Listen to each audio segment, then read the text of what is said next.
So your history on this car, where did it all begin? Oh boy. Okay. Well, it all began when Hank Schiffman, the second owner of the car, bought it in high school. And he told me he paid $600 for the car. We towed it home and got it running. And he drove it and went to college and I guess left the car at home. 6 years later, he gets out of college. He ends up going to work with his father in his dental office in Great Barrington. And then Hank decided, well, he's taking the practice to New York City, where the money is. And now we end up our 50th class reunion, 50 years later. And I'm sitting at the table with Hank, of course. And we're talking about our cars. And at the time he got the TD, I was working on a Fiat 1100 103D, little box on top of a bigger box. So here we are, 50 years later, sitting at the table.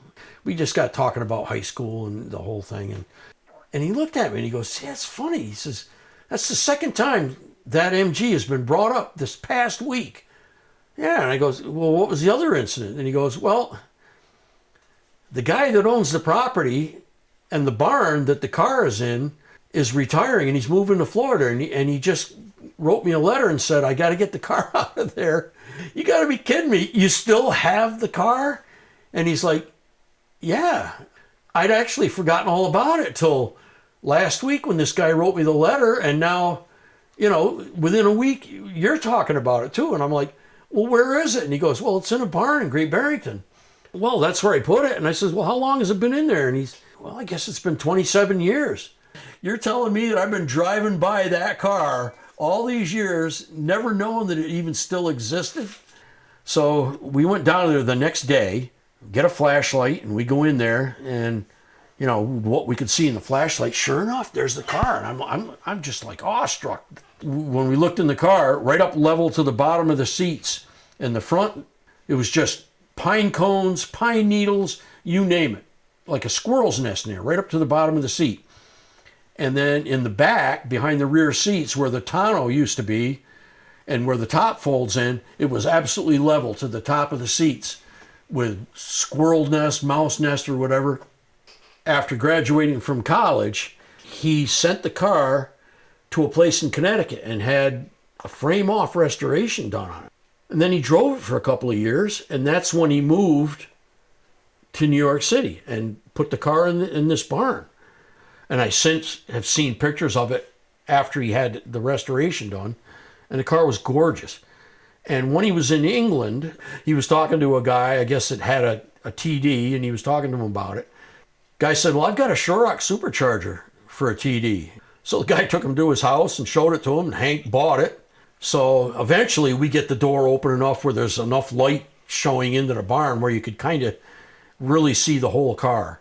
Hank's like, well, I don't know, what am I going to do? And I'm like, well, you got to do something. You got to get it out of here because the guy's selling the property. He goes, yeah. He said, I guess I'll have to get a junkyard and have him tow it out of here. And I said, well, let's get it up to my shop and, I'll clean it up a little bit and we'll see if it's worth. I said, it's got to be worth something for parts. I came back to the shop, called a buddy of mine who had a rollback truck, and the car pulled out of the garage, out of the barn, and we dragged it up onto the back of the rollback. It's there. I'm sure it could run again. It's just a matter of, I can make it run. This is what I do. I said, it's just a matter of, if you got the money, I got the time. And him and his wife came up. They looked at the car, and I gave him the assessment, and I said, it just needs a mechanical restoration. I said, the rest can probably be, it'll be usable, but I don't know. We won't know until we get in, and once you start, there's no stop until. His wife said, no, we're not going to do it. We did this, it cost us a fortune. We're not doing this again, which made sense, kind of. And so Hank says, well, he says, I don't want the thing. He said, if you want, you can have it. He said, you can have the car. So that's the basic gist of how I got the car. So now it's almost 60 years later, coming up on 60, Yeah, coming up on our 60th class reunion. Here's the car. It's still going.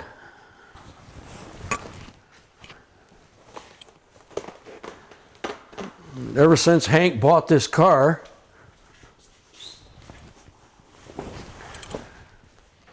I always loved this car.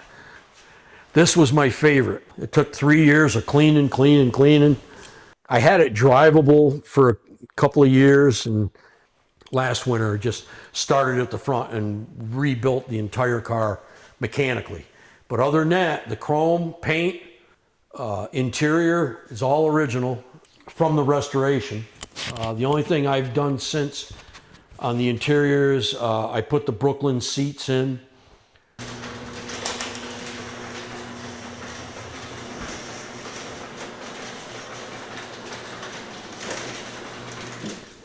Hopefully we'll see how it starts with these plugs.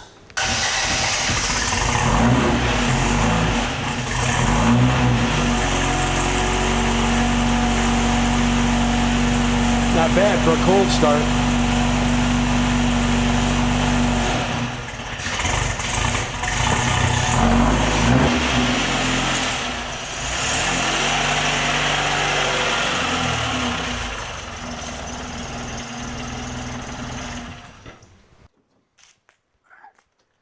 Well, to start with, when I knew I was going to supercharge it,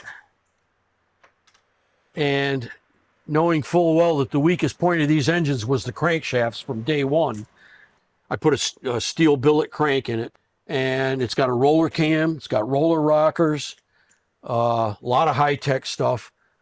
Everything internally has been modified. The head, when I rebuilt it, I did extensive porting work, balanced all the cylinders.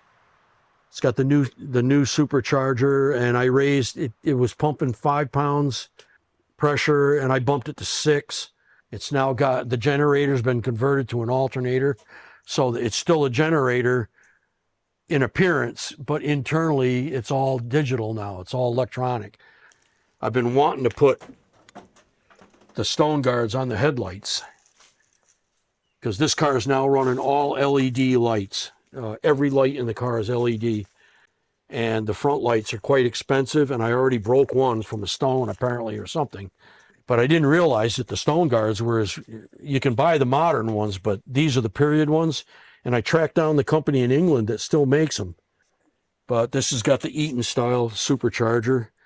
I'm running Len Finelli's tune length header. I think stock these cars were 43 to 47 horsepower, and this one's probably, 70. People ask me all the time, oh, how much horsepower does it make with the supercharger? I mean, I don't know. We've never dynoed it, so, and I don't care.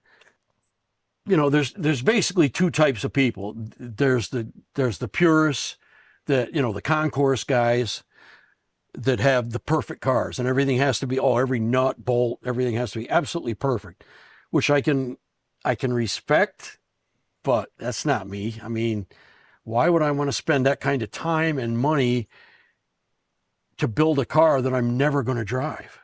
I mean, that makes no sense to me, but people do it all the time, and that's what collectors do, and that's why there's collector cars and there's drivers. And this is a driver. It's meant to be a driver. So it's got chips in the paint. It's got this, that, and the other thing. But it's not that it hasn't been upgraded, because there's many upgrades in this car.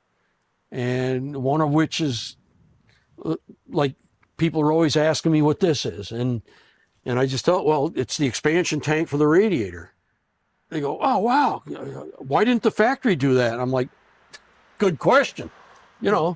Because it works. And now I don't have to put water in the radiator. I haven't put a drop of water in 2 seasons now. And before, I had to put water in the radiator every time you went to drive the car, because it would just, piss out onto the ground.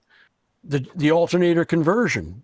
It's a generator that they take all the guts out and put all digital stuff in, like an alternator. And in order to do it, you have to change the wiring, of course, on the vintage car, because it was designed for the generator, which had a voltage regulator. Well, the voltage regulator is internal to the alternator. It's all enclosed in here now. And if you look, you open it up, the voltage regulator, I took all the guts out of that. It's actually a circuit breaker fuse, so that if the alternator does overcharge, it pops the fuse, but then it resets when it cools down. But simple as that. So without knowing this, you would never know this car has an alternator, because everything is still, in appearance-wise, original, like everything else in the car. I mean, it doesn't look like it's got roller cam, doesn't look like it's got roller rockers, it doesn't look like it's got a Ford T9 5-speed, it doesn't look like it's got an MGA 430 rear end, it doesn't look like it's got, the MGB front fan and all the other mods that have been in it. It's got an MGB front sway bar, it's got MGA disc brake conversion, wire wheel conversion, everything, but it all looks period.